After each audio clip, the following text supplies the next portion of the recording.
پاکستان څخه د راستنېدونکو کډوالو په لاریو کې د داعش جنګیالي څه کوي؟ درنو لیدونکو ستړي مه شئ. خلیلزاد ویلي چې پاکستان د افغان کډوالو جبري اخراج د داعش وسله والې ډلې د انتقال لپاره پلمه جوړه کړې چې دی هم ورته اندېښنه لري.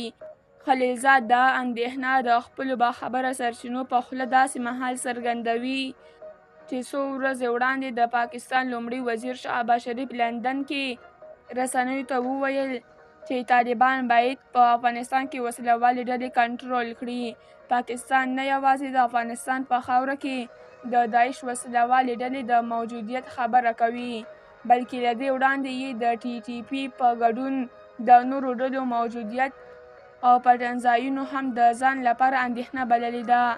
له دې وړاندې د طالبانو بهرنیو چارو وزارت په افغانستان کې د داعش د پټنځیو په اړه د پاکستاني چارواکو اندېښنې رد کړې وې او ټینګار یې کړی و چې هېواد کې د رامنځته شوو پیښو عاملان له کرښې پورې غاړې دي. د طالبانو بهرنیو چارو وزارت تر اوسه د افغانستان سولې لپاره د امریکا پخواني ځانګړي استازي زلمي خلیلزاد د شریکې شوې اندېښنې په اړه کوم غبرګون نه دی ښودلی.